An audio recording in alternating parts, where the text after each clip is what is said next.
and unhealthy fears. Psalm 34:4 says, I sought the Lord, and He heard me and delivered me from all my fears.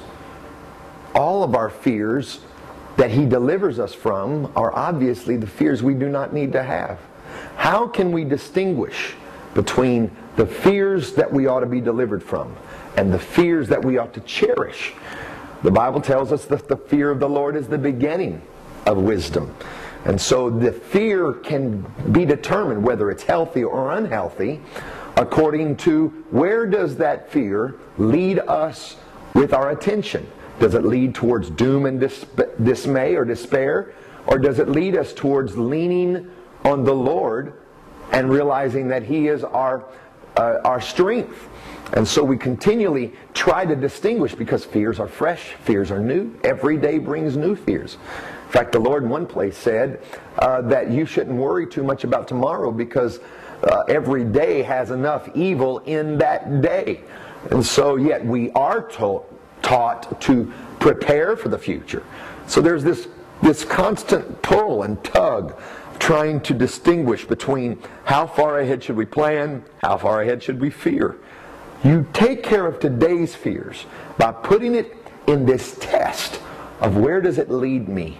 Does it lead me to feel like I'm out of control, or does it lead me to realize I'm in the hands of the Lord and in Him will I trust? Psalm 23, that great shepherd's psalm.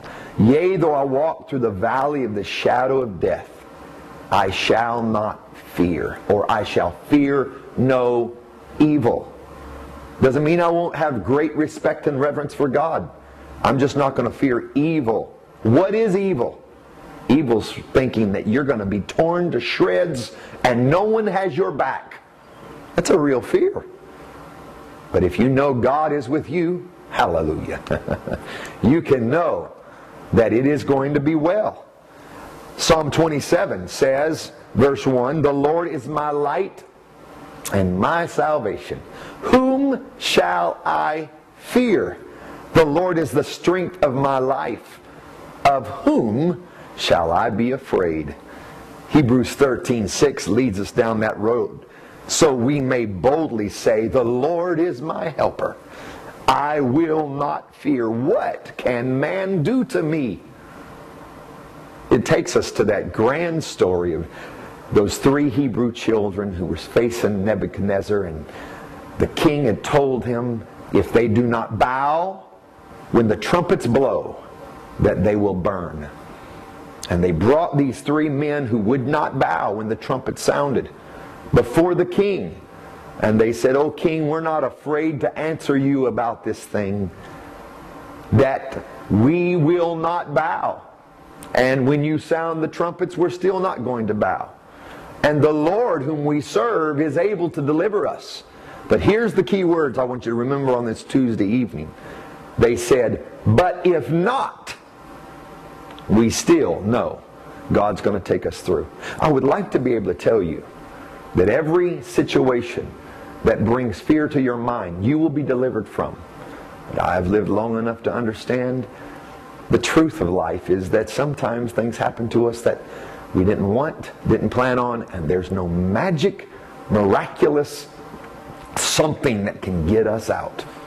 But the understanding that no matter what we go through, if we belong to the Lord, that it's going to be all right. That's where Paul came back and said, "Who shall separate us from the love of Christ?" 1 John 4:18 says, "There is no fear in love, but perfect love drives out fear." And 2 Timothy 1:7, "For God hath not given us a spirit of fear, but of power and of love and of a sound mind." Do you feel power tonight? Do you feel love tonight? Do you feel a sound mind tonight? Well, that might be debatable. But the truth is that is what God gave us. And when we get a hold of the fact of His gifts to us, then no matter what comes our way, we can stand in the middle of our trauma and say, "I will fear no evil, for thou art with me." Thank God He's with us. And who shall separate us from the love of Christ? Nothing. shall separate us. I'm excited to be able to present that to you tonight. This is an exciting week. If you're able to, camp meeting is going on right now. If you could take off Wednesday night and drive to Ocala and be with us all day Thursday, all day Friday. Or you're able to take off half a day Thursday, drive up Thursday night, and be there in time for church Thursday night and all day Friday. It would be a great time. You wouldn't regret it. If you're in town, family prayer, church prayer will be happening here this Friday night from 9 to 11. All church prayer. And the Lord richly bless you. Remember, fear not. There's no reason for you to fear. Jesus is the reason why I sing.